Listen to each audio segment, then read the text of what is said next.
retrouve pour démarrer une nouvelle semaine de vlog. J'espère que vous allez bien, j'espère que vous avez passé un bon week-end. Le mien, oui, il fut bon. Samedi, nous sommes allés à Achouf avec mon mari, donc là où on brasse la bière Chouf, qui est l'une de mes bières préférées. C'était vraiment trop bien. Il fait super beau en ce moment au Luxembourg, donc c'est chouette. J'ai passé un super bon week-end. Sinon, écoutez, moi la dernière fois que je vous avais pris, c'était il y a juste quelques quelques secondes pour moi, parce que je viens de clôturer à l'instant le vlog précédent et j'ai remarqué en coupant la caméra que j'avais oublié de vous parler d'un livre dans le vlog précédent. Mais bon, c'est pas grave, je pense qu'il va être quand même assez long pour que vous ayez de quoi faire. D'ailleurs, si vous ne l'avez pas encore vu, ce fameux vlog précédent, je vous invite bien évidemment à aller le voir. Vous le retrouverez comme d'habitude dans le petit juste ici, donc n'hésitez pas à cliquer pour aller voir ce que j'ai raconté.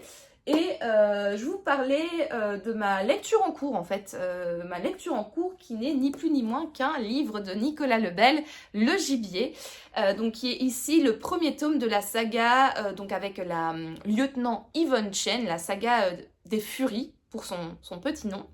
Je vous avais déjà parlé de cette saga dans un précédent vlog parce que j'avais reçu en service presse de la part de Nicolas Lebel et des éditions du Masque, La Ruche, qui est le 4e tome de cette saga. J'avais beaucoup aimé La Ruche, j'avais vraiment... Ouais, j'avais aimé ce roman, j'ai trouvé que c'était vraiment trop bien et j'avais donc très envie de commencer la saga de zéro. Et donc quand je suis allée à Bruxelles, c'était à la foire du livre de Bruxelles, Nicolas Lebel était présent et donc j'en ai profité et je lui ai pris du coup le début de la saga parce que j'avais envie de m'y plonger par le commencement tout en ayant commencé par la fin, mais bon, c'est pas grave. Comme je l'avais dit déjà et dans le précédent vlog et dans la vidéo dédiée à mon avis lecture sur La Ruche, que je vous mettrai juste là, juste pour le plaisir. C'était donc un 4e tome, donc bien évidemment, on fait pas connaissance avec les personnages comme dans un premier tome. Les personnages sont là. On fait référence parfois aux enquêtes précédentes, donc il y a des petits spoils, mais franchement, ça va. Je trouve que c'est un tome en fait qui peut se lire comme ça de manière totalement indépendante. On ne va pas du tout être perdu. Maintenant, c'est sûr que si on veut lire le début de la saga, il y a des éléments qui sont spoilants, mais honnêtement, je trouve que ça va. Je trouve que c'est pas non plus des énormes spoils. Alors ça nous évite d'avoir la surprise un petit peu comment dire, du déroulé des aventures de nos différents personnages récurrents, mais franchement ça passe. Alors j'ai essayé un petit peu de faire delete dans ma tête, il y a des choses qui me reviennent au fur et à mesure, et à part 2 éléments qui, que je connais et qui me font lire, on va dire, ce premier tome d'une autre manière.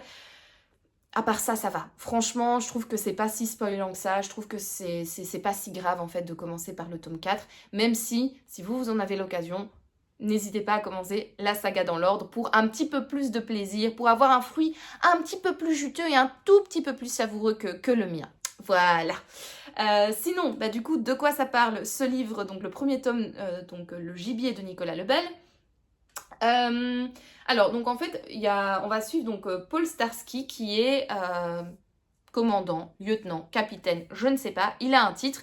Cela dit, c'est le chef de Yvonne Chen, donc qui est notre personnage récurrent à travers les tomes. Ils vont être appelés sur une prise d'otage dans un appartement parisien.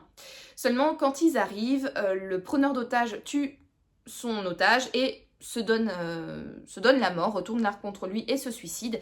Et donc, quand il débarque comme ça dans cet appartement avec les 2 cadavres, il trouve quand même que c'est un peu chelou. Ils ont tout entendu, donc ils n'ont aucun doute sur le fait que ce soit une prise d'otage avec un meurtre et un suicide. Mais c'est quand même relativement bizarre. Il y a des éléments qui sont un petit peu chelous. Mais ils poursuivent leur enquête et leur enquête va les mener sur la piste de Chloé de Talence qui est, comme par hasard, l'amour d'enfance donc de Paul Starsky, donc le chef d'Yvonne Chen. Et en réalité, toute l'enquête l'incrimine, voilà, et tout en fait porter à croire que c'est Enfin voilà, que c'est elle un petit peu le coupable de toutes les choses qu'ils vont découvrir dans leur enquête. La coupable de toutes les choses, pardon, qu'ils vont découvrir dans leur enquête. Mais il y a quand même toujours un peu ce côté où il y a des éléments qui... Il y a quand même quelque chose. Il y a quand même quelque chose. Et effectivement, il y a bien quelque chose là-dessous. Et on va être lancé véritablement dans une chasse à l'homme, d'où le gibier. Voilà, comme dit la 4e de couverture, Chloé de Talence semble être le gibier d'une chasse à course sanglante lancée à travers la capitale. Et effectivement, la chasse est lancée et l'enquête apparaît bien plus complexe que ce qui n'apparaissait de prime abord. Voilà pour le résumé. C'est assez compliqué de donner un résumé qui n'est pas spoilant parce que l'enquête c'est vraiment un gros échafaud de nœuds et il y a plein de choses qui se croisent, s'entrecroisent, etc. Il y a plein de faux semblants, il y a plein de choses. Donc c'est assez dur d'en dire assez pour vous donner envie sans vous en dire trop. Mais voilà, je pense que quand même que mon résumé est réussi. Mais qu'est-ce que je prends du plaisir à lire ce livre. Franchement, je retrouve le Nicolas Lebel que j'avais découvert avec la saga Merlicht. C'est toujours aussi plaisant, quoi. Franchement, c'est agréable à lire, c'est fluide, les pages défilent, les chapitres sont courts, donc on les enchaîne rapidement. On est bien dans cette enquête, c'est hyper agréable à lire. Et donc, vous voyez, j'ai commencé le livre vendredi soir, on est mardi aujourd'hui, j'ai déjà lu 250 pages alors que je n'avais pas un week-end 100% free et 100% dédié à la lecture. Et j'ai quand même lu, assez rapidement 250 pages, j'ai dépassé la moitié du livre. Et franchement, c'est bien, quoi. C'est vraiment bien, j'ai rien à dire, j'ai l'impression de me répéter à chaque fois que je vous parle d'un livre de Nicolas Lebel, mais c'est un auteur qui a un talent monstre pour écrire des histoires hyper intéressantes, hyper addictives, et alors qu'on dévore avec avidité plus, c'est haletant, il y a plein de suspense, il y a plein de rebondissements, tout est cohérent, c'est trop bien, franchement c'est trop bien, donc comme je l'ai dit dans le précédent vlog, si vous n'avez pas encore lu Nicolas Lebel, franchement, foncez, allez découvrir cet auteur parce que ça en vaut vraiment le coup. Et là, je me régale. Alors, j'ai quand même une préférence pour la team Merlicht, pour la saga Merlicht, parce que je trouve que les personnages dans cette saga sont beaucoup plus caricaturaux. Il y a un tout petit peu plus d'humour, même... Ouais, beaucoup plus d'humour quand même dans la saga Merlicht qu'ici dans la saga Yvonne Chen, même si on retrouve toujours la plume teintée d'humour de Nicolas Lebel, c'est quand même beaucoup plus drôle dans la saga Merlicht. Et puis moi, Merlicht, c'est le personnage de fiction qui a ravi mon cœur, clairement. Team Daniel Merlicht, Merlicht, je t'aime, Merlicht... Voilà, c'est un homme que je ne voudrais pas croiser dans la vraie vie, mais en personnage de fiction, bon Dieu que je l'aime, ce capitaine de police du 12e arrondissement de Paris. Et voilà, donc c'est clairement... Je préfère cette saga, mais celle-ci, elle est quand même trop bien. Bon, je n'ai lu...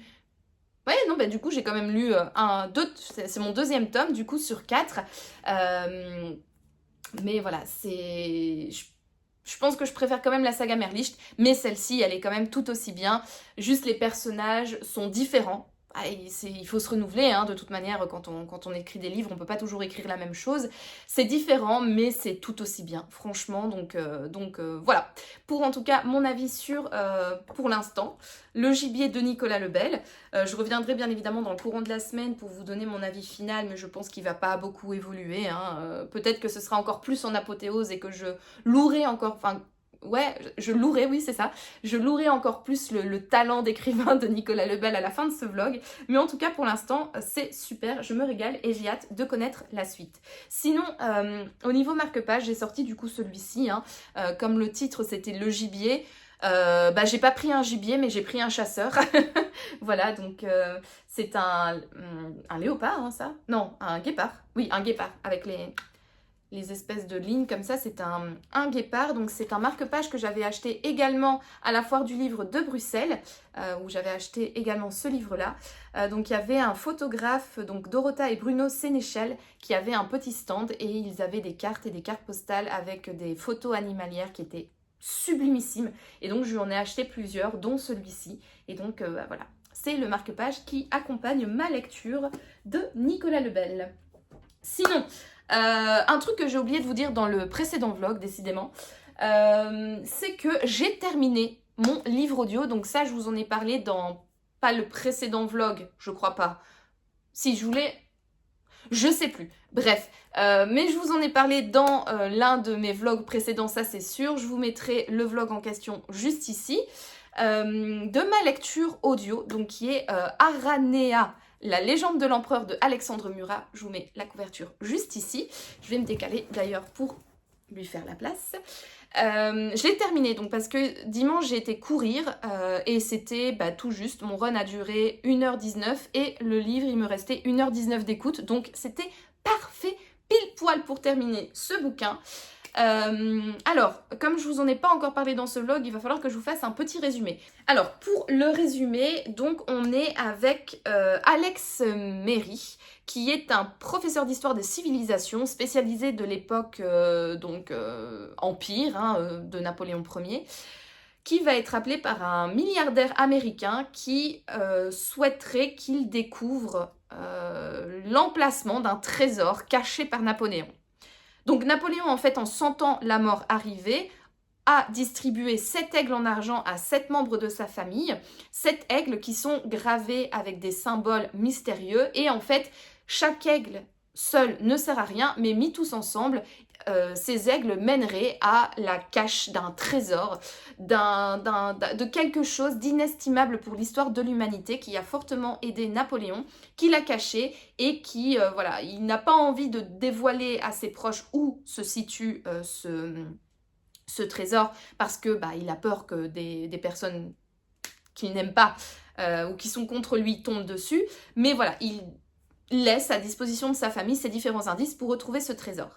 Et donc, en 2018, donc le milliardaire américain qui engage Alex Méry a déjà récupéré quelques aigles et demande du coup à Alex de décrypter le message et de trouver ce fameux trésor. Donc pour ce faire, il va devoir se plonger dans des lettres d'échange, des lettres de correspondance entre Joseph, donc le frère de Napoléon, et l'empereur Napoléon Ier, etc. Et de fil en aiguille, on va se rendre compte qu'effectivement, ces aigles mènent quelque part à ce trésor. Mais quel est ce trésor? Que contient-il? Quel est ce trésor inestimable pour l'humanité qu'a décidé de cacher Napoléon? Et surtout, pourquoi l'a-t-il caché? Où l'a-t-il caché? Etc. En parallèle d'Alex Méry, on a également une deuxième personne qui va être recrutée par ce milliardaire américain qui s'appelle Mary Mary, parce qu'elle est American, mais comme Alex Méry et Mary, c'est fort proche, je vais l'appeler Marie pour plus de facilité. Marie, elle fait partie du FBI, elle a également une agence de sécurité et elle fait partie du FBI parce elle fait partie de l'équipe qui travaille en fait sur toutes les personnes qui font du trafic d'œuvres d'art. Voilà. Donc elle est forcément dans ce milieu et comme là, ils recherchent potentiellement des œuvres d'art ou des objets de valeur, etc. Forcément, cette membre du FBI et cette fameuse Marie serait fortement utile pour faire un bon binôme avec Alex pour découvrir où est caché ce trésor et aller le chercher. Voilà. Sauf que en parallèle, en fait, on a une autre personne qui recherche également ce trésor, c'est Horatio. Horatio qui, lui, est un trafiquant d'œuvres d'art, qui a aucun scrupule, qui est vraiment le méchant de l'histoire. Et donc, forcément, les deux clans vont à un moment se croiser pour le plus grand bonheur de chacun. Parce que ils sont tous à la recherche de la même chose. Et donc, c'est au premier qui mettra la main sur ce fameux trésor qui sortira vainqueur de ce combat. Voilà. Donc voilà un petit peu pour le résumé. Donc on est dans un thriller historique qui prend des allures de chasse au trésor. J'ai bien aimé en fait l'histoire, j'ai bien aimé le côté chasse au trésor, le côté très mystérieux autour de Napoléon. Quelle est la chose qu'il a voulu cacher, pourquoi, quelles sont ses motivations, etc. J'ai trouvé ça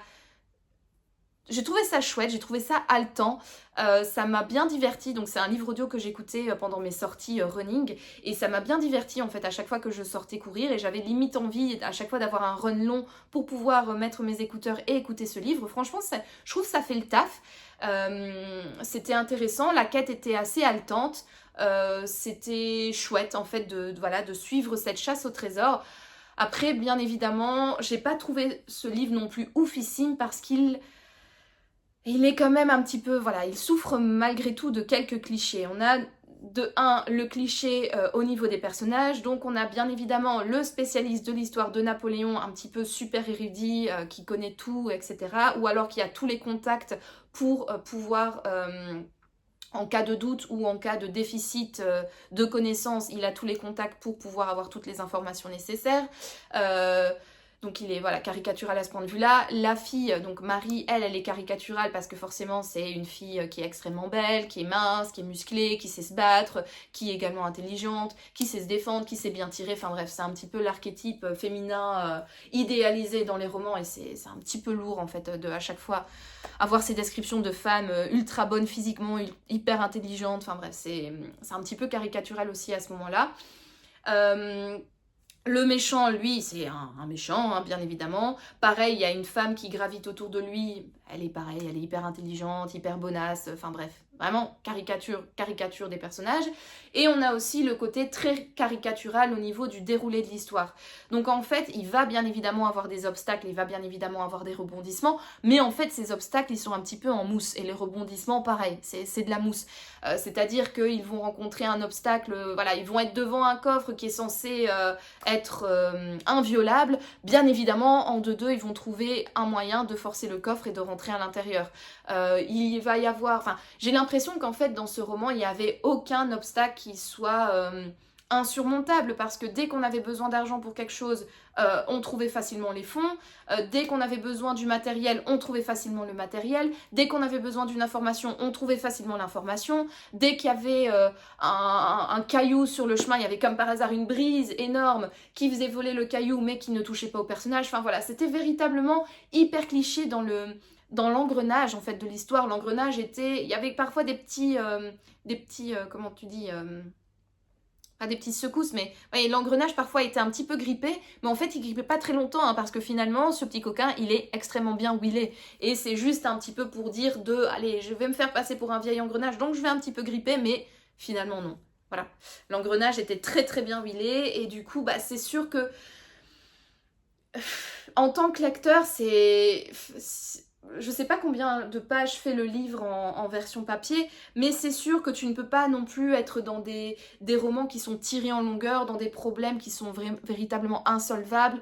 Ça se dit? Ouais, je pense que ça se dit. On va dire que ça se dit. Mais voilà, on peut pas non plus être face à un obstacle tellement grand que les protagonistes ne peuvent pas le surmonter, voire le contourner. Bien évidemment, c'est sûr que c'est plus agréable pour le lecteur, pour être dans le côté très haletant, d'avoir des facilités narratives, mais quand même j'aurais bien aimé un petit peu plus de travail à ce point de vue-là, parce que ça m'a fait franchement plusieurs fois lever les yeux au ciel.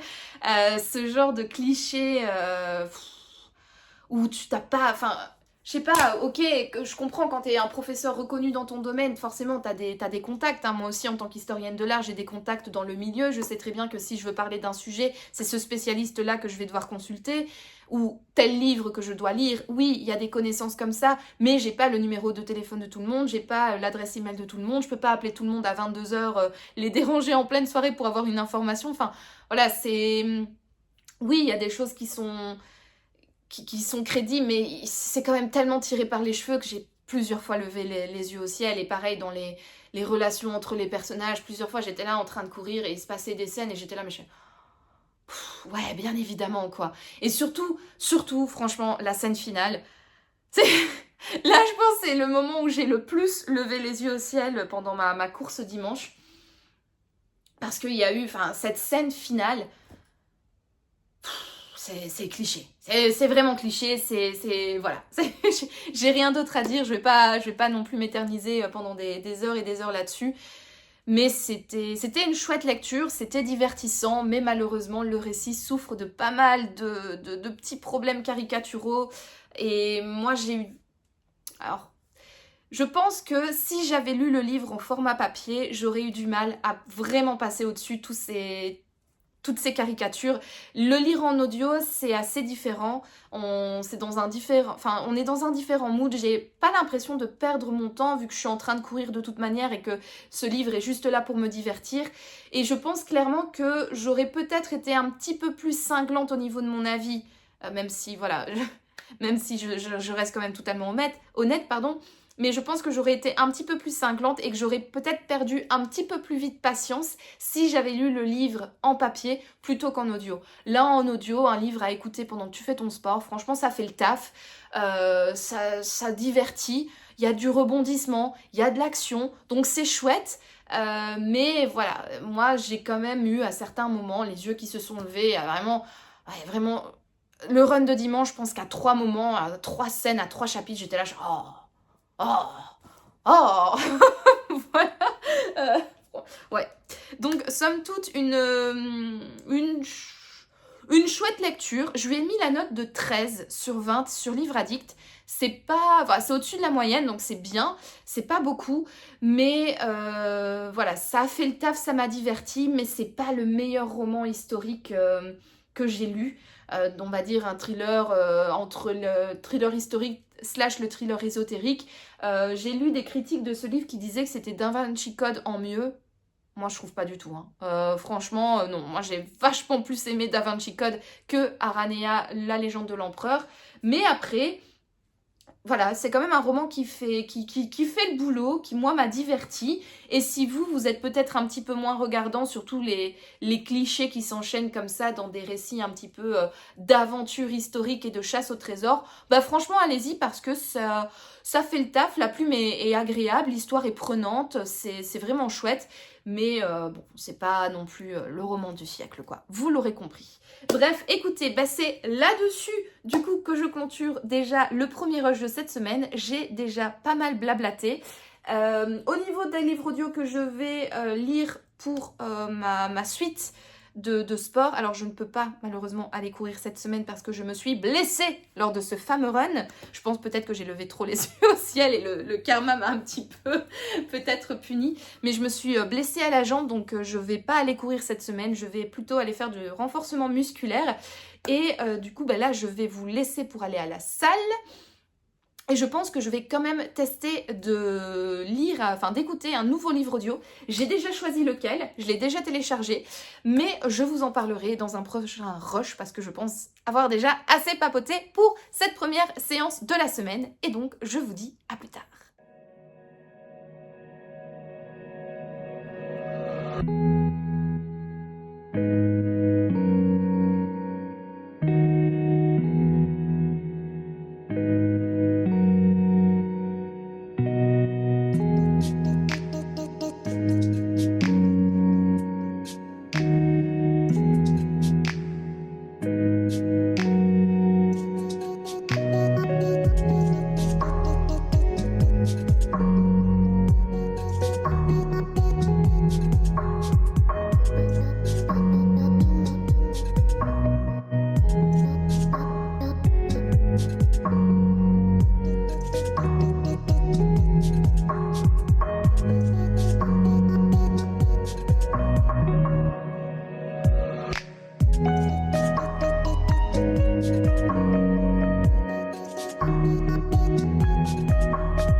Hello, je vous retrouve dans un nouveau cadre, c'est en pleine nature, en pleine campagne, pendant ma petite marche, que je vous retrouve pour continuer cette semaine de vlog. Je me suis dit que j'allais en profiter pour changer un peu, pour vous offrir de nouveaux paysages. Et étant donné que logiquement quand je fais mon sport normalement, mais à cause de ma jambe je ne peux plus courir, enfin c'est pas vraiment à cause de ma jambe, c'est à cause de mon plancher pelvien. Si vous voulez tout savoir, donc c'est les muscles qui se situent dans le bassin et qui retiennent tout ce qui est organes génitaux, vessie et le trou de balle, pour rester poli. Et c'est un problème à ce niveau-là. Et forcément, comme c'est des muscles qui relient quand même la colonne vertébrale, le bassin et les hanches, j'ai mal en courant et en bougeant la jambe. Mais bon, bref. Je ne suis pas venue du coup pour vous parler anatomie, mais pour vous parler bouquin et surtout livre audio parce que mardi, pendant mon petit renforcement musculaire, j'ai commencé un nouveau livre audio et donc je me suis dit que j'allais en profiter du coup pour vous en parler.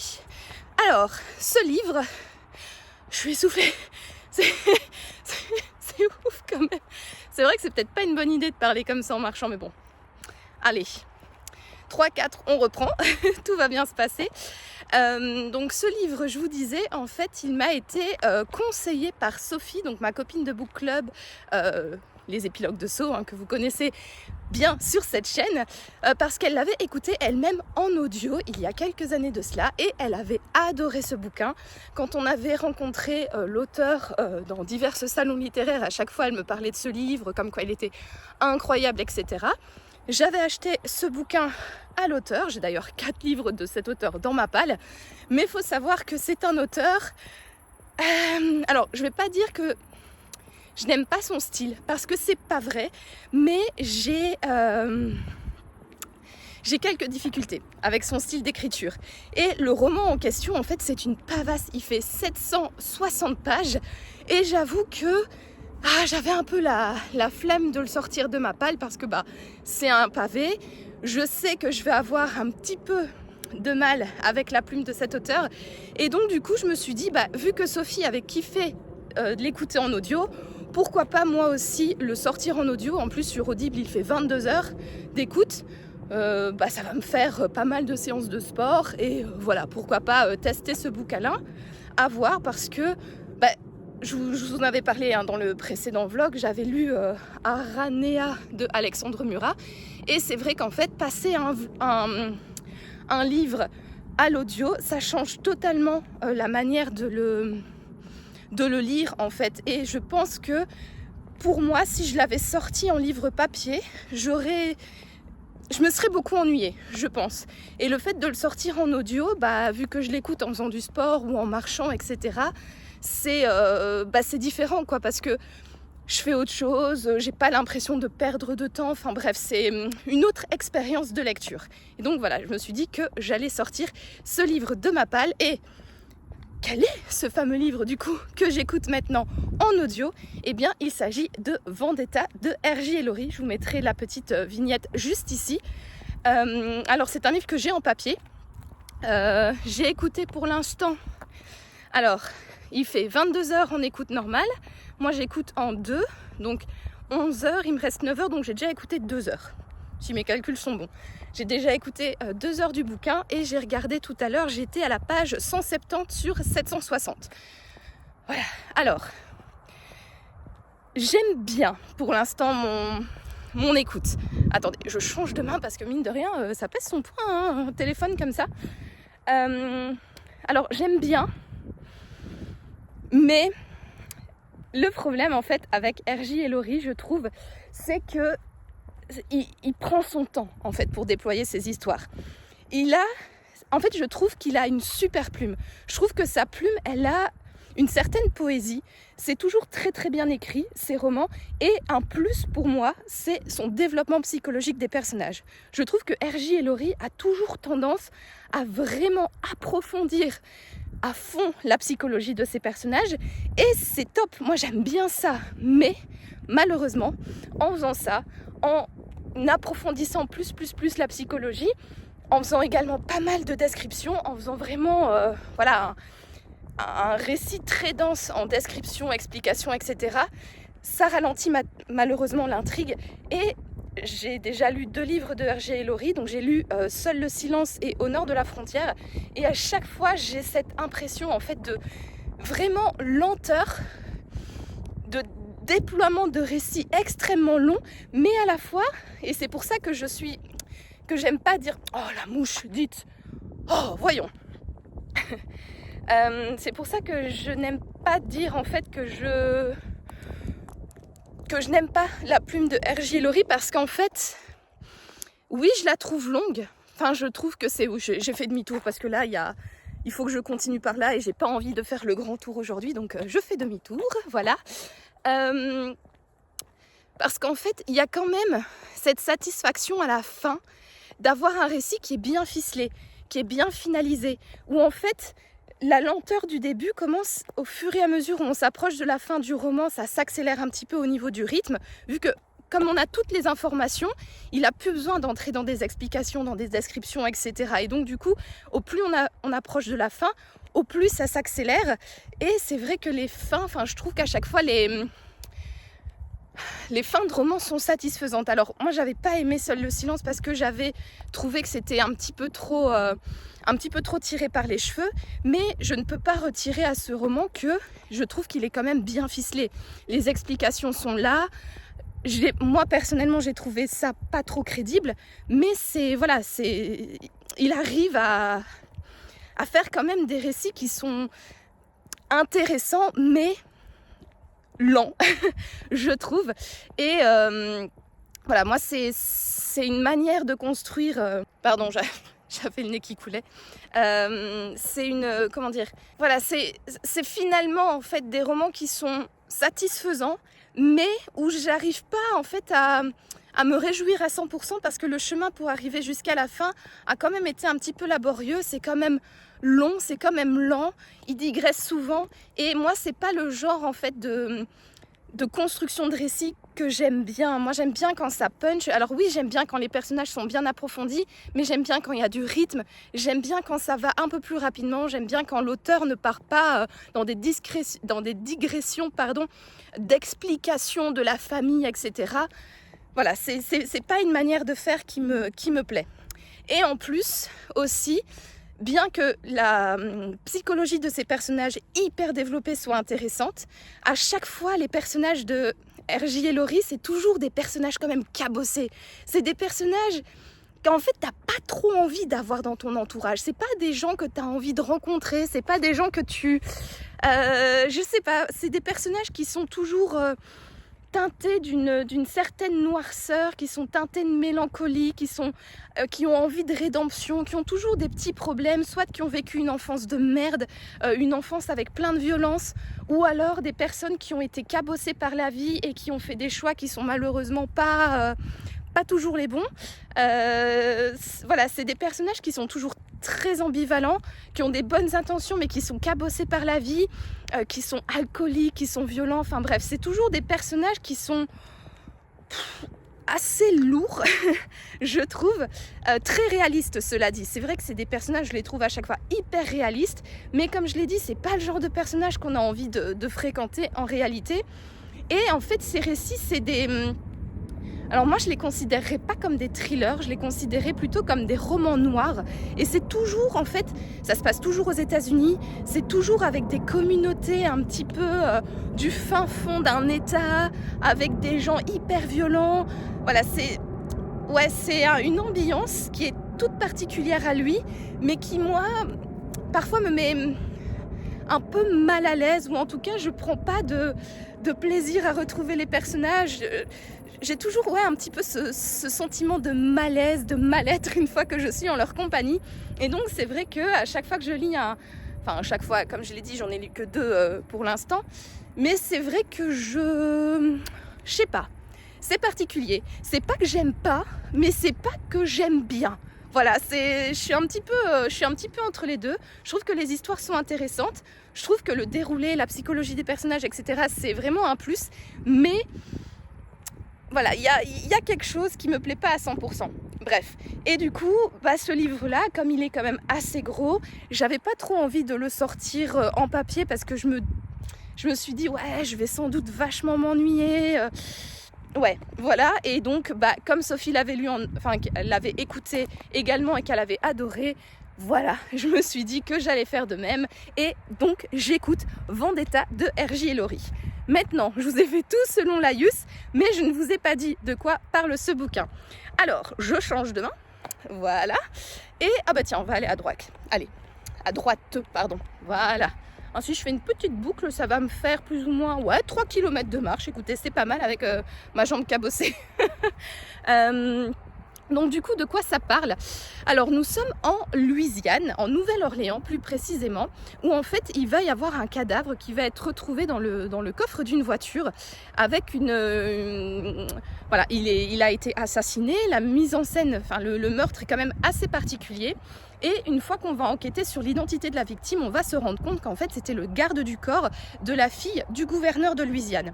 Et au moment où il a été assassiné, il était justement en train de garder le corps, en train de jouer son rôle de garde du corps de la fille du gouverneur. Et donc celle-ci, elle a été enlevée.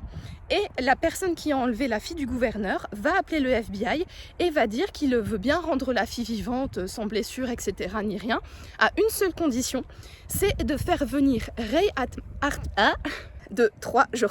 c'est de faire venir Ray Hartman, qui est un policier qui travaille à New York, parce qu'il ne parlera qu'à lui et c'est que à lui qui va donner les informations de où trouver la fille, etc. Et donc le FBI va aller chercher ce Ray Hartman. Pardon, on a été coupé. Donc je disais, le FBI va aller chercher ce Ray Hartman à New York, qui bien évidemment est dans une période de sa vie, je vous l'ai dit, c'est des personnages cabossés chez Roger, comme on l'appelle entre mes copines de book club. Donc ils vont aller le chercher, ils vont le ramener en Louisiane, et ce fameux, alors je pense qu'il s'appelle, comment il s'appelle ? Ernesto Pérez, je crois. Si je dis pas de bêtises, je vous mettrai bien évidemment comme d'habitude la correction ici si je me trompe. Mais ce Ernesto Pérez va raconter en fait l'histoire de sa vie à Ray Hartman, et c'est seulement une fois qu'il aura terminé de lui conter l'histoire de sa vie qu'il va donner les informations, voilà, où se trouve la fille, etc. Et quand je vous dis que le récit de R.J. Ellory est quand même lent, là où j'en suis, donc je suis à la page 170 sur 760, le bonhomme il commence en fait seulement son récit. Et alors oui, il y a eu tout ce qui était découverte du cadavre, enquête sur qui était le cadavre, ensuite le malfaiteur a appelé le FBI s'est mis à la recherche de Ray Hartman, donc du coup nous on a découvert Ray Hartman et il fallait bien évidemment que Roger fasse toute l'explication psychologique de ce personnage, etc. et tutti quanti. Mais voilà, j'en suis à 170 pages, j'ai déjà écouté je pense 2 heures, donc j'écoute je vous ai dit en vitesse 2, donc j'ai déjà écouté 2 heures en vitesse 2 de récit, et j'en suis que en fait au début de ce qui est, je vais faire demi-tour, hop, voilà, vous allez avoir le soleil. J'en suis seulement en fait au début de ce qui est de la fin du pitch en fait. On sait que, enfin, oh là là, c'est pas évident de filmer, de filmer comme ça avec son téléphone en rue ou en pleine campagne. Je viens encore une fois de couper. Bref, donc je disais, ce qui est intéressant en fait dans Vendetta d'R.J. Ellory, c'est qu'on va apprendre un petit peu sur l'histoire de la mafia américaine. Donc ça va être tout le discours de ce fameux, comment je disais, Ernesto Pérez. C'est ça en fait le cœur du roman, c'est ça qui est véritablement intéressant. Le fait que l'autre s'est fait enlever, on en a un peu rien à faire entre guillemets, vu que le cœur de ce roman c'est vraiment une histoire un petit peu de la mafia américaine quoi. Et vous voyez, j'ai déjà écouté 2 heures, je suis à la page 170 et je suis seulement au tout début du récit du gaillard.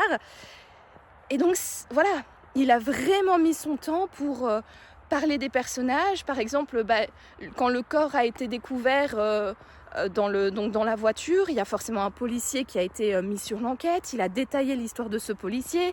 Bien évidemment, le corps va chez un légiste, il va détailler un petit peu le légiste. Et donc voilà, c'est des éléments qui sont intéressants, mais c'est des personnages qui, je pense, on ne va pas retrouver plus tard. Quel était l'intérêt de s'éterniser un petit peu sur la vie du légiste pour nous apprendre qu'il avait des problèmes avec sa mère, que sa mère elle était morte et que blablabla. C'est pas inintéressant, mais en même temps t'as envie de dire mais en fait on s'en fout, moi je veux avancer dans le récit.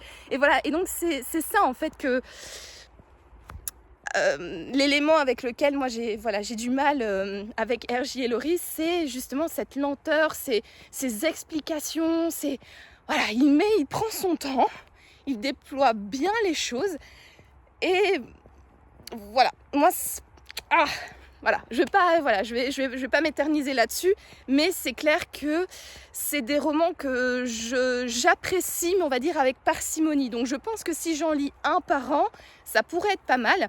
Après avoir maintenant, comme je l'ai dit, le fait d'écouter un livre en audio, c'est une expérience qui est totalement différente. Et peut-être que finalement, le rythme de ce roman me convient mieux personnellement à l'oral plutôt qu'à l'écrit, parce que voilà, comme je le disais ici, quand je me balade, parfois j'ai je sais pas 15 secondes d'inattention parce que je regarde le paysage, parce qu'il y a une biche au loin, etc. J'écoute sans écouter et c'est pas très très grave parce que c'est pas des informations hyper importantes que je loupe, et au moins je peux faire autre chose en lisant le bouquin, et j'ai moi personnellement moins la sensation de perdre mon temps à lire un roman où je vais être là en papier genre oh, c'est long, c'est lent, je m'ennuie. Et voilà, peut-être que ça va un petit peu, le fait de l'écouter en audio, contrer mon ennui. Voilà donc pour le livre que j'écoute en audio. Et écoutez, là j'ai encore peut-être une petite vingtaine de minutes de marche. Donc j'ai pris mes écouteurs avec moi, dans ma belle housse Pikachu. Et écoutez, je vais mettre mes écouteurs et je vais continuer à écouter du coup mon livre, donc Vendetta de R.J. Ellory. Et donc écoutez, moi je vous dis Pikachu, ça veut dire à plus tard en Pokémon.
Cette semaine de vlog. Alors la dernière fois que je vous avais pris, c'était en pleine nature et je vous ai parlé de mon livre audio, donc Vendetta de R.J. Ellory. Alors j'ai un petit peu avancé, mais pas non plus de manière énormissime pour vous faire un update avancé, etc. Et je pense de toute manière que j'ai assez blablaté sur ce livre pour ce vlog, mais donc voilà, vous voyez, j'ai le livre en physique et donc ainsi je vous montre la couverture.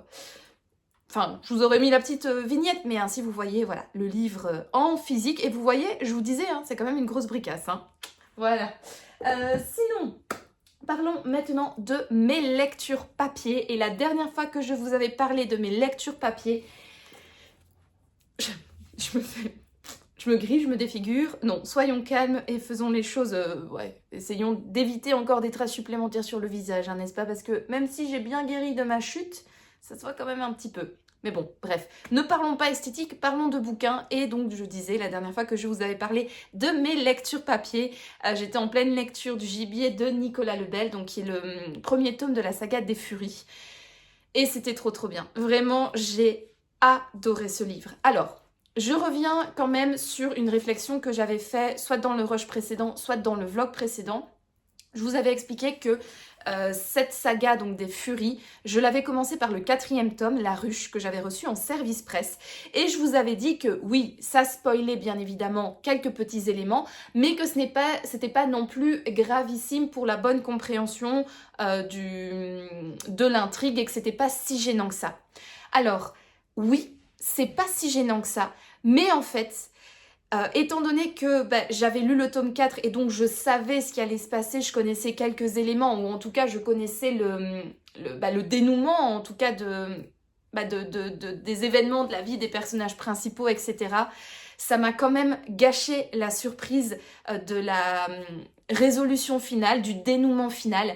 Et bien que je connaissais le dénouement, j'ai quand même été relativement satisfaite par comment on arrive en fait à ce dénouement, comment les éléments s'imbriquent, comment est-ce qu'on arrive à cette révélation finale. Donc ça a été totalement surprenant pour moi. Mais en revanche, comme je connaissais le dénouement, comme je connaissais cette révélation finale, j'ai été stupéfaite par l'arrivée, mais le final m'a... je savais quoi, donc j'ai pas été extrêmement surprise. J'ai pas eu cet effet waouh, je ne m'y attendais pas du tout, non mais what, mais qu'est-ce qui se passe, etc. Il m'a manqué en fait cet élément et du coup je suis quand même relativement déçue parce que j'ai tellement kiffé cette histoire, j'ai tellement vraiment aimé, j'aurais adoré en fait faire un reset de toutes les informations que j'avais en tête pour vraiment être surprise parce que là en livre, en l'état en fait, dans ma situation actuelle, je lui ai mis la note de 18 parce que j'ai trouvé que ce livre était excellent, il était vraiment bien, il était topissime et du coup, imaginez la note que je lui aurais mis si je ne connaissais pas le dénouement. Parce que je n'ai pas été surprise, il y avait des éléments que je savais et donc du coup je n'ai pas été sur le cul, pour parler clairement, franchement. Mais j'ai adoré en fait comment les éléments se sont imbriqués, comment est-ce qu'on est arrivé à cette révélation et j'ai vraiment passé un excellent moment lecture. Nicolas Lebel, franchement, je pense que je l'ai déjà dit, mais je le répète, c'est devenu mon auteur francophone préféré de littérature noire, de policier, thriller, polar, etc.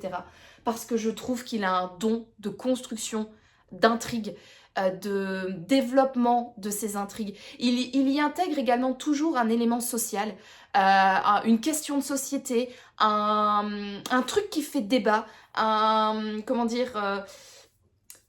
exemple, dans le premier livre de la saga Merlicht, il parlait du problème. Il parlait des SDF, de la condition des SDF. Il dénonçait également certains abus dans le milieu universitaire. Dans le deuxième livre, donc dans le deuxième livre de la saga Merlicht, on parlait notamment des héros de guerre, mais de la problématique parfois de certaines personnes pendant la guerre parce que, oui, on a des héros de guerre, bien évidemment, on a des personnes qui sont résistants, mais il y a eu cette réalité historique des personnes qui sont devenues résistants à la toute fin de la guerre parce qu'en fait, ils ont senti le vent tourner et ils se sont dit « Ok, maintenant on risque plus grand-chose, donc aussi on va faire quelque chose pour la résistance, etc. » Et puis ces personnes ont été érigées vraiment au rang de héros de la nation, etc., dans les villages. Et en fait, il a toujours un petit peu ces critiques de société, ces questionnements de la société dans ses romans. Là, on retrouve autour du système de la santé et également autour des crimes de guerre, parce que là, on a également des personnages qui sont pas tout blancs, qui ont bien profité de certaines situations politiques dans des pays.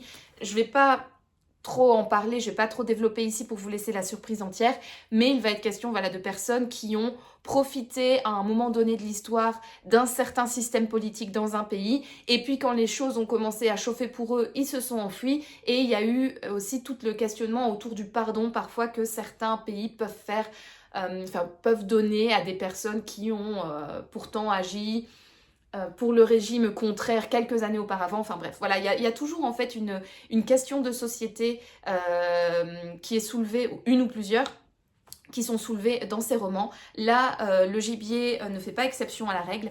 Et donc j'aime bien en fait comment il développe ça et surtout toute la documentation qu'il y a autour et comment il intègre toutes ces informations dans son intrigue. Donc ça, je trouve ça toujours tellement topissime. J'aime beaucoup également ses personnages. Il a toujours des personnages un petit peu atypiques, aussi bien Merlicht qui est un capitaine que moi j'adore, vous le savez, mon amour pour Daniel Merlicht, je l'aime d'amour ce personnage, mais il a un caractère quand même de cochon, il n'est pas agréable, mais il a quand même cette fragilité et il a quand même ce côté hyper attachant. Il a un côté également très très burlesque, avec un caractère vraiment prononcé, mais qui, moi je l'adore, Merlicht, et je trouve que le développement de ce personnage est incroyable. Puis on a aussi, par exemple, le caractère un petit peu caricatural de Michael Dos Santos, qui est un gros gaillard baraqué, un petit peu con sur les bords, mais extrêmement intelligent d'un autre côté, parce qu'il est capable de réciter le code pénal à l'article et à la virgule près, qui est extrêmement droit dans ses bottes. Voilà, j'en dis pas plus, mais voilà, il a ce côté très caricatural du policier qui est à fond dans le sport, qui est à fond dans son métier, qui n'accepte aucune sortie de route par rapport à la loi, etc.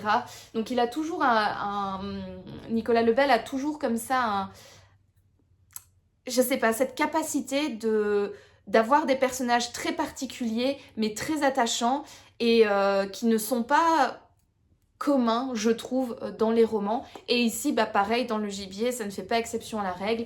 On a donc le commissaire Paul Starsky qui est un petit peu cabossé par la vie, qui s'en prend plein la gueule malheureusement dans ce roman, qui est assez intéressant d'un point de vue...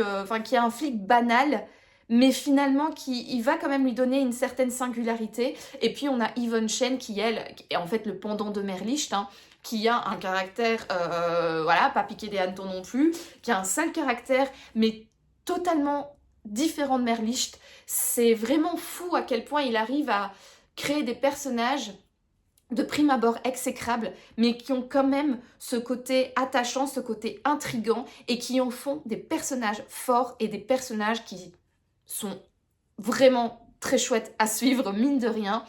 Et oui, et puis pareil, comme dans la saga Merlicht, un super bon déroulé d'intrigue. C'est intelligemment construit. C'est trop bien.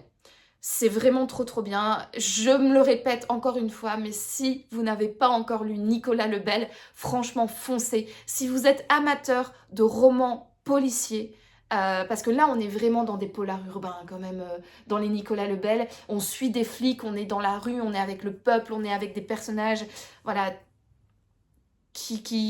ouais, c'est quand même des polars plutôt urbains, mais c'est trop bien. Donc franchement, si vous êtes amateur de ce genre et que vous n'avez pas encore lu Nicolas Lebel, foncez. Et même si vous avez déjà lu Nicolas Lebel, continuez de lire sa bibliographie, parce que franchement, c'est un auteur au top.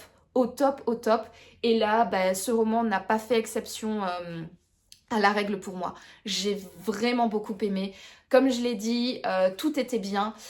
Seul petit bémol pour moi, et malheureusement, c'est d'avoir lu le tome 4. Du coup, j'ai pas eu cet effet waouh à la fin, mais mine de rien, j'ai quand même eu cette curiosité et cette envie de savoir comment en fait on arrivait à ce final, et j'ai quand même été bluffée par l'enchaînement quoi, des engrenages, l'enchaînement des éléments, et comment en fait il y a eu toute cette construction de toute cette enquête, de toute voilà, cette histoire, et j'ai quand même passé un super bon moment quoi. Franchement, j'ai clapé le roman avec ce côté de oh mince, comment j'aurais été, dans quel état j'aurais été si je n'avais pas eu les éléments, mince, mais c'était quand même trop bien, c'était trop bien. Qu'est-ce que je lis maintenant? J'étais vraiment comme ça quand j'ai quand j'ai eu terminé ce livre, donc vendredi.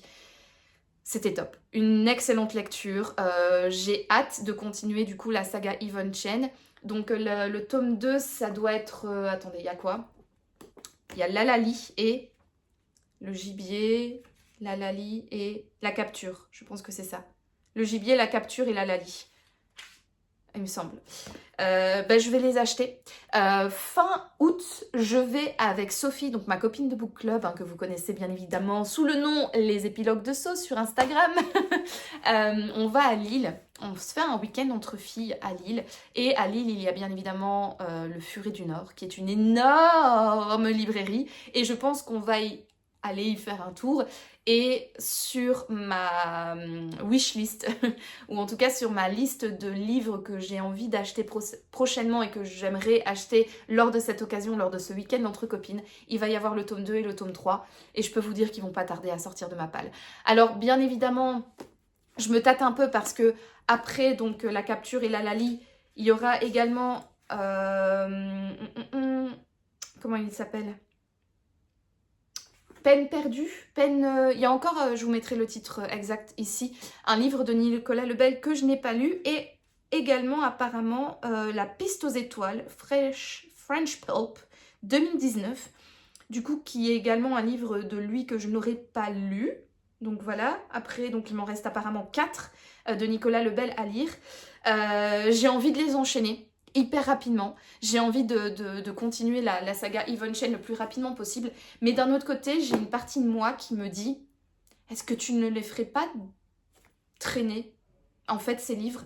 Parce que du coup, ça veut dire que si je termine rapidement la saga Yvonne Chen et que je lis également les 2 autres livres de Nicolas Lebel, bah après j'aurai tout lu. J'aurai tout lu de lui, et donc ça veut dire que je n'aurai plus de romans doudous dans ma palle à lire, parce que clairement, Nicolas Lebel, c'est un peu l'équivalent d'un Agatha Christie, en fait. C'est l'auteur que quand j'ai pas envie de lire, ou quand j'ai un coup de mou, ou quand je sais pas, que j'hésite et que voilà, je me sens un petit peu perdue, ben je sors en fait la carte du Nicolas Lebel parce que je sais que je vais passer un bon moment. Et donc ben voilà, il y a moi, Inside, qui est divisé entre 2 parties, entre le fait de, allez, lis parce que tu kiffes lire cet auteur, tu kiffes lire ses histoires et vas-y, fais-toi plaisir, écoute-toi, YOLO, on n'a qu'une vie. Et l'autre qui dit, non mais profite un petit peu, fais durer le plaisir.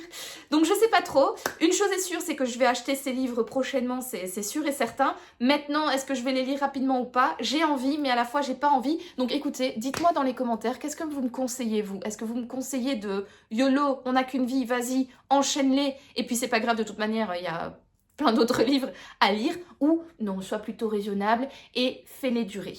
Voilà, fais durer le plaisir. Donc dites-moi, dans quel team vous êtes? Mais sinon, voilà, pour clôturer autour de Nicolas Lebel, le gibier, c'était trop bien, j'ai beaucoup aimé, et je pense que vous connaissez de toute manière mon amour pour Nicolas Lebel et ses écrits, donc voilà, je vais pas en rajouter plus, je vais pas en dire plus, mais en tout cas, lisez Nicolas Lebel, lisez Nicolas Lebel. Voilà, maintenant, allez, j'arrête d'en parler. Après avoir terminé du coup Nicolas Lebel, j'avais envie de me plonger dans un petit manga. Et j'ai plus trop de mangas dans ma palle. J'ai encore les Full Metal Alchemist et j'avais encore les One Piece que j'avais commencé je sais plus quand. Et au final, j'avais lu que le tome 1 et j'avais encore le tome 2 et 3 dans ma palle. Et j'ai donc décidé de sortir donc, un petit One Piece. Donc le tome 2 ici, Luffy versus la bande à Baggy. Donc Baggy le clown qui est ce personnage. Ça c'est Luffy pour ceux qui ne connaissent pas One Piece. Et donc bah, dans ce tome 2, on continue hein, donc les histoires de Luffy. Donc Luffy en fait c'est un jeune garçon qui a un grand rêve, c'est de devenir le roi des pirates. Parce qu'en fait on apprend au tout début de One Piece qu'il y a un pirate, enfin le dernier roi des pirates, il s'appelait comment Gold Roger, qui était le roi des pirates, qui s'est fait tuer par des gens. Je sais plus quel résumé en carton. Mais en fait, Gold Roger, qui était le roi des pirates, s'est fait tuer par les personnes qui... par on va dire le régime politique en cours dans le monde de One Piece. Et avant de mourir, il a déclaré qu'il avait caché son trésor quelque part et que celui qui trouverait ce trésor serait le nouveau roi des pirates. Et donc Luffy, bah, lui, il a un rêve, c'est d'avoir un bateau, de devenir capitaine d'une équipe de pirates, de partir à la recherche de ce trésor, de le trouver et de devenir le roi des pirates. Et donc, bah, on va suivre Luffy qui va rencontrer des gens pour créer son équipe, son équipage, qui va donc avoir un bateau pour partir à la recherche voilà, du One Piece, de ce trésor. Et donc, dans le premier épisode, il avait déjà recruté Roronoa Zoro, voilà, Roronoa Zoro, qui est un tueur de pirates, le meilleur sabreur en fait du monde. Non, pas tueur de pirates, chasseur de pirates, pardon. Et qui est le meilleur sabreur du monde. Il a 3 sabres, il se bat voilà, avec ses 3 sabres. Il est également doté d'une force incroyable.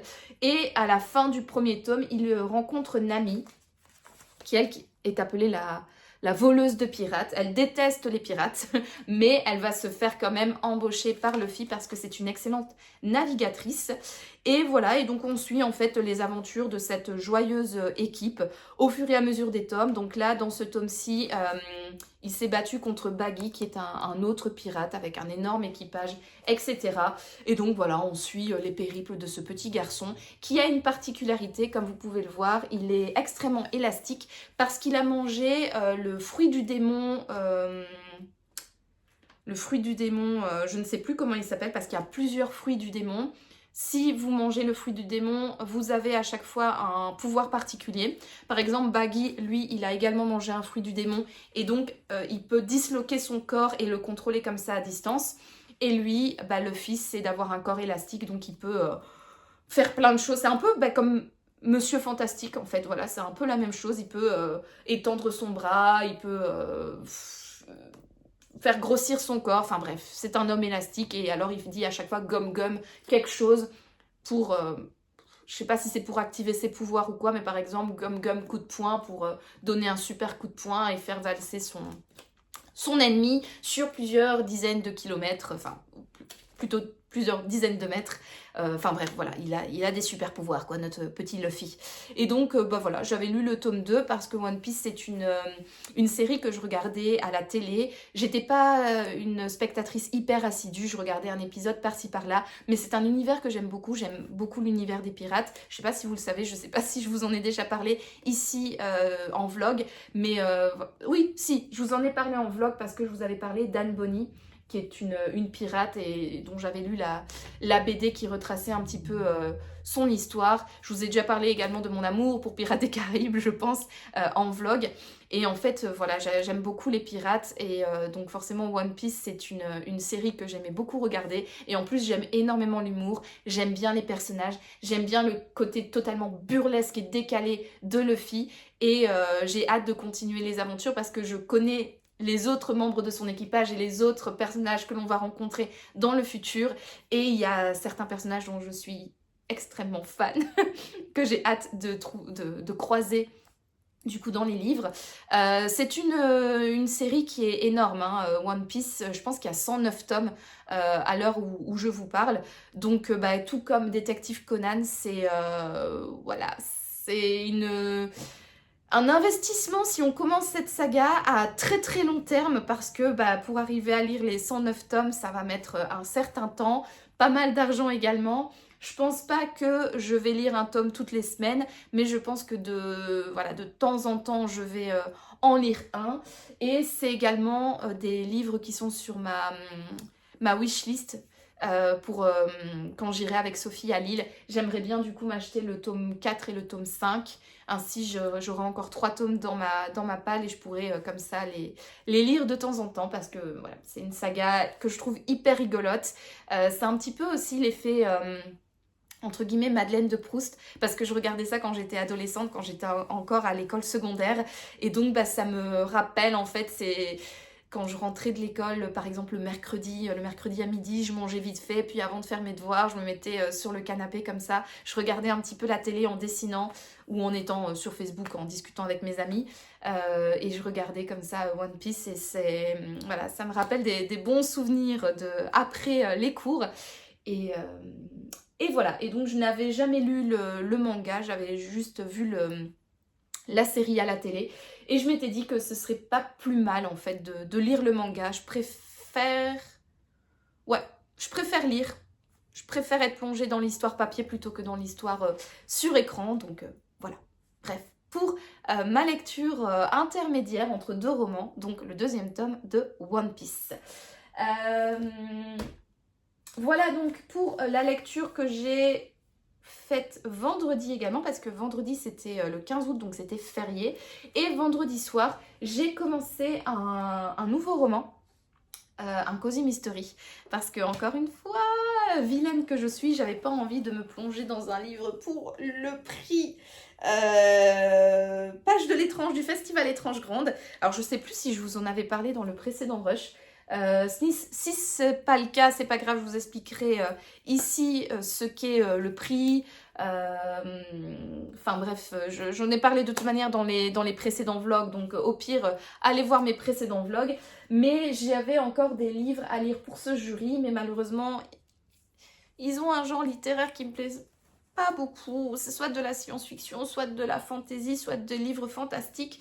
Et les résumés me donnent pas trop envie. Et donc du coup, je m'étais dit, bah, pour terminer le week-end, j'ai envie de lire autre chose. Et puis, en début de semaine, je commencerai, promis, je commencerai. Et donc, bah voilà, nous sommes lundi aujourd'hui et j'ai bientôt terminé ma lecture en cours. Donc, le prochain livre, promis, juré, craché, je le jure sur la tête de Yumi. Ce sera un livre pour le jury des pages de l'étrange, pour le festival Étrange Grande qui se déroulera les 20 et 21 septembre à Étanges-Grande, qui est une ville entre Metz et Luxembourg. Donc voilà, au moins ainsi j'aurais fait la pub pour ce festival. Franchement, si vous avez la possibilité, venez parce que c'est vraiment un trop chouette festival. C'est trop bien organisé. Les auteurs en plus qui seront présents, ça va être vraiment pas mal. Il y a plein d'activités également qui sont organisées qui ont l'air vraiment trop chouettes. Il y aura également des créateurs, artisans, etc. Comment dire, des personnes qui font des marque-pages, des tote bags, des affiches, etc. Il n'y aura pas que des auteurs, c'est vraiment un festival très complet, je trouve. Il y aura également tout ce qui est... il y aura des activités de loisirs créatifs pour les enfants et les adultes, donc franchement... Si vous en avez l'occasion, venez, foncez. Toutes les infos concernant le festival sont dans la description. Je vous ai mis le lien, donc n'hésitez pas à aller fouiller le site et à voir la programmation. Et donc, bref, parenthèse fermée pour le festival Étrange Grande. Mais j'avais envie, avant de me replonger dans les livres pour ce jury, de lire un petit Cozy Mystery. Parce que j'étais dans le mood, j'avais envie de lecture douce. Après le Nicolas Lebel, qui est un auteur doudou, j'avais envie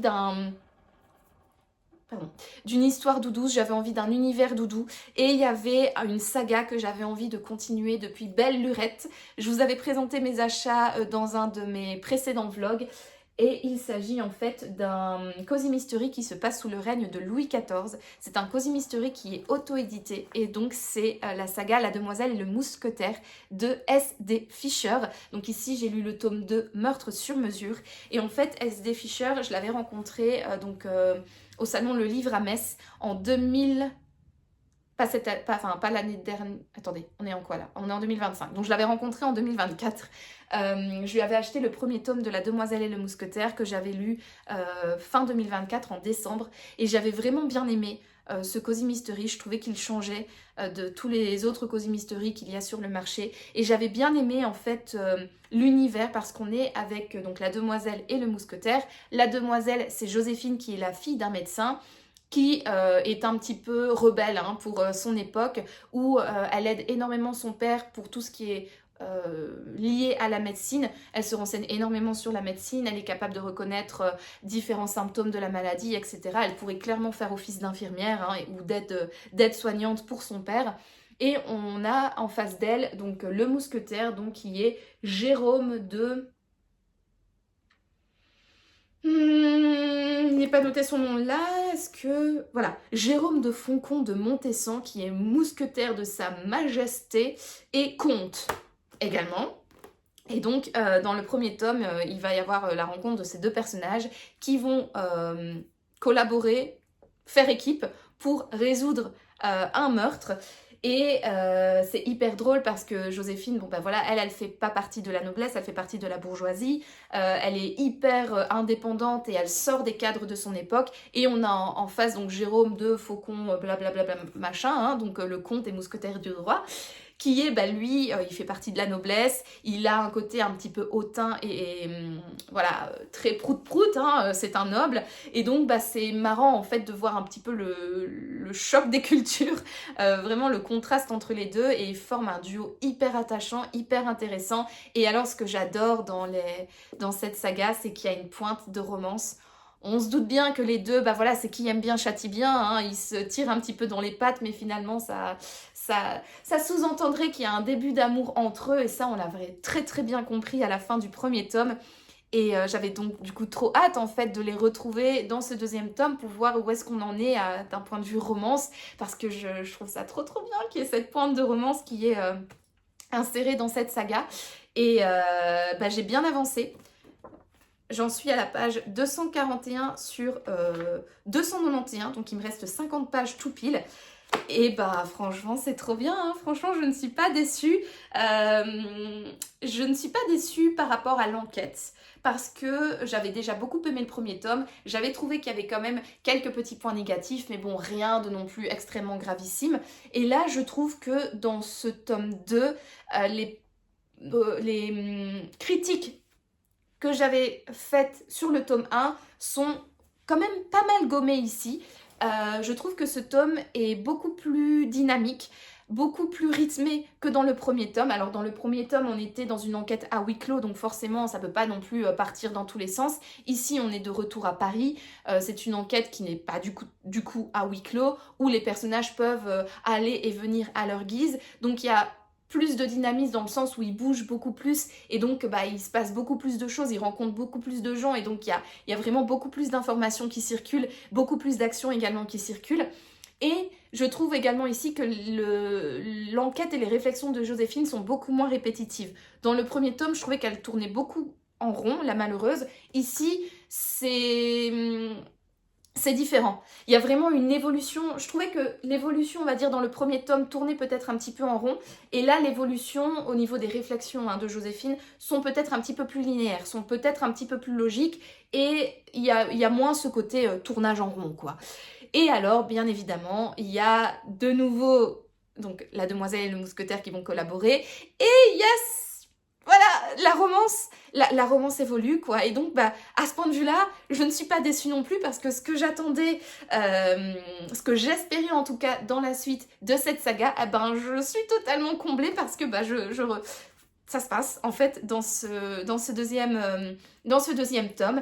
Il y a la romance qui continue et qui s'intensifie un petit peu entre les deux. Alors ils sont pas de là à se demander en mariage et à se bécoter et à fonder une famille, hein, non, bien évidemment que non.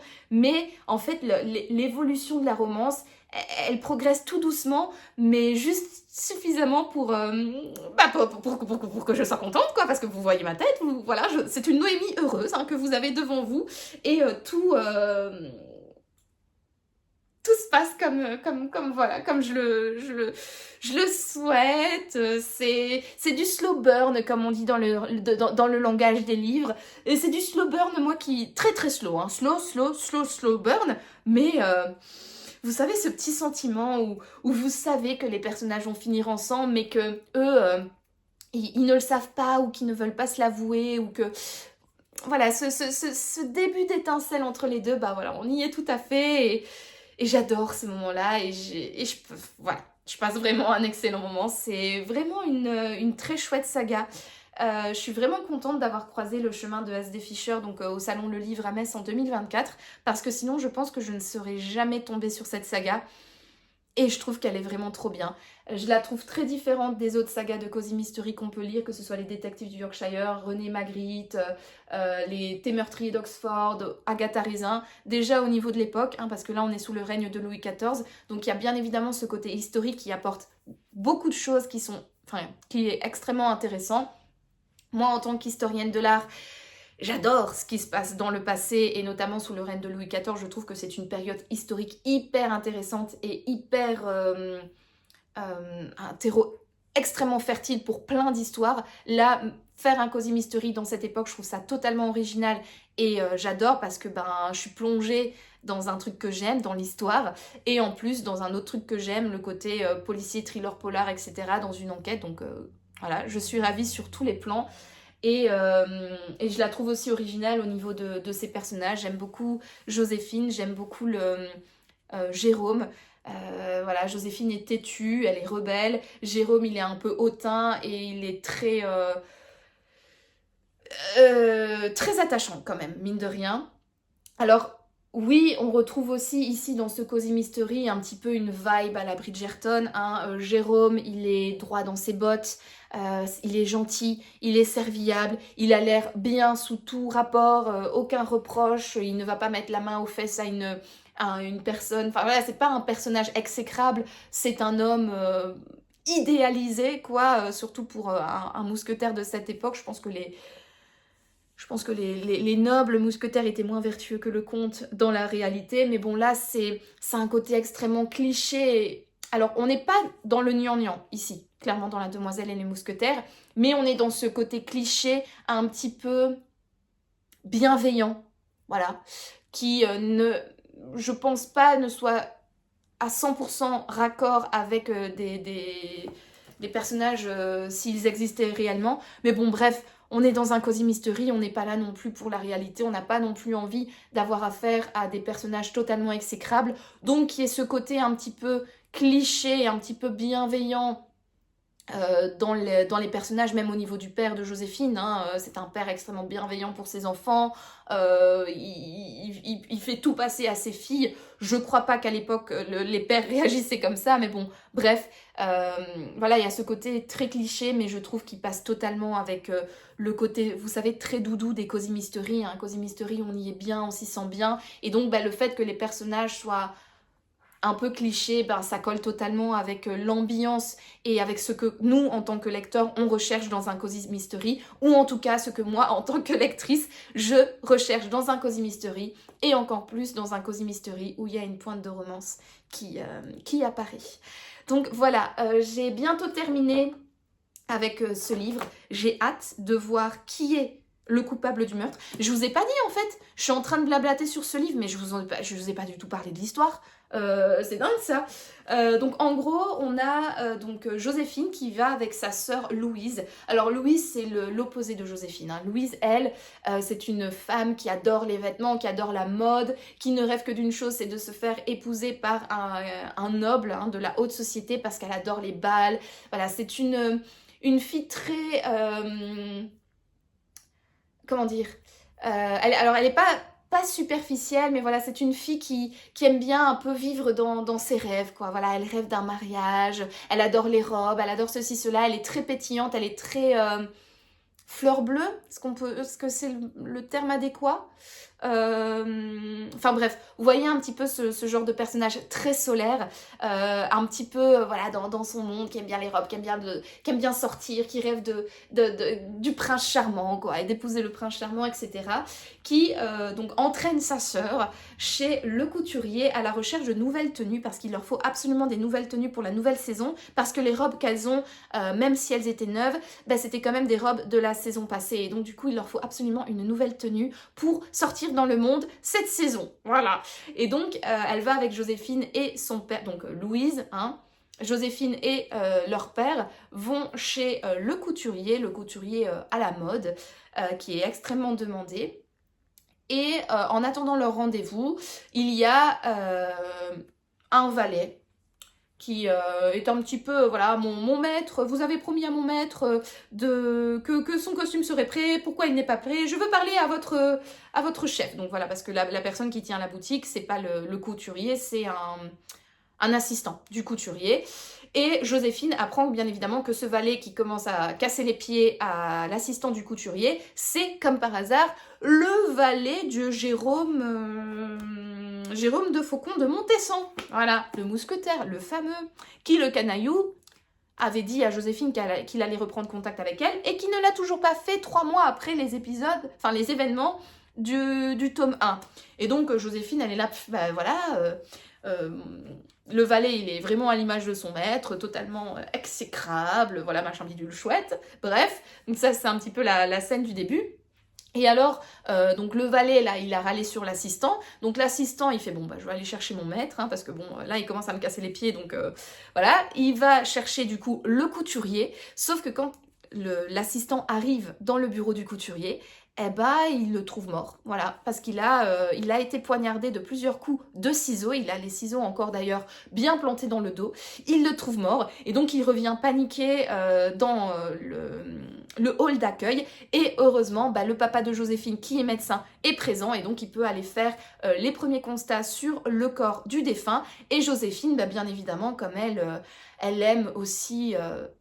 elle aime pas se sentir inutile, elle sait que les femmes ne sont pas du tout demandées pour ce genre de tâches, mais elle en a rien à faire, elle veut aller avec son père voir le corps du défunt, et bah du coup, elle va décider d'enquêter, hein. Donc pendant que son père est occupée à regarder ce qui est arrivé au malheureux couturier, elle commence un petit peu à fureter et à remarquer que bah oui, effectivement, il a été assassiné et donc elle regarde si elle peut pas trouver des indices pour, qui la mettraient sur les traces du meurtrier. Et donc, bah, bien évidemment, comme le valet de l'autre, là, du comte, il était présent également sur place, le comte est au courant qu'il y a eu un crime, un meurtre, et bah, que Joséphine était présente et que donc, bah, connaissant le caractère de la demoiselle, il sait très bien qu'elle va enquêter, et donc, bah, il va s'allier à elle parce que, bah non, une femme ne doit pas enquêter, puis il a peur qu'elle se mette en danger, et puis aussi, étant donné que la clientèle, de ce couturier, c'était des nobles, eh ben, Joséphine, grâce au comte, bah, elle va peut-être pouvoir aller questionner ces nobles, et donc bah, ils vont s'allier pour s'entraider, pour découvrir qui est le meurtrier de ce pauvre couturier. Voilà donc du coup pour le résumé, je suis bientôt à la fin, j'ai hâte. Honnêtement, j'ai aucun soupçon. Pour l'instant, je trouve que l'autrice a bien fait le taf. Elle arrive à nous balader à droite à gauche, donc je ne sais pas en fait qui accuser. Je pense que j'ai 3-4 coupables en tête, mais je n'arrive pas à trouver des éléments en fait pour mettre mes soupçons plus sur l'un ou plus sur l'autre. Donc pour l'instant, j'ai un coupable en tête de liste, mais j'avoue ne pas savoir comment, pourquoi, etc. Quel est son mobile, voilà, pour parler avec le langage des romans policiers. Donc je ne sais pas. Franchement, là pour l'instant, mes cellules grises ne sont pas du tout en action, en tout cas mes cellules grises ont bien été embrouillées par l'autrice, donc j'ai hâte de terminer ce livre pour avoir la réponse à ma question, qui est le meurtrier de ce couturier, et hâte de voir également comment Joséphine est arrivée à cette conclusion, parce que moi là pour l'instant, non, aucune idée, donc voilà, pour ma lecture du coup en cours, que j'ai bientôt terminée. Et voilà, c'est donc sur cet avis lecture que je clôture cette semaine de vlog. Je vous remercie d'avoir regardé cette vidéo. Si vous l'avez aimée, n'hésitez pas à me mettre un petit pouce bleu ainsi qu'un commentaire pour me dire ce que vous en avez pensé. Également pour me dire par rapport à Nicolas Lebel, là, qu'est-ce que je fais? Est-ce que je lis le plus rapidement possible tous ces livres ou est-ce que j'attends? Et également, n'hésitez pas à me dire si vous avez lu l'un des livres que je vous ai présenté dans cette vidéo, me dire en commentaire ce que vous en avez pensé. Et en attendant... Ah non, attendez.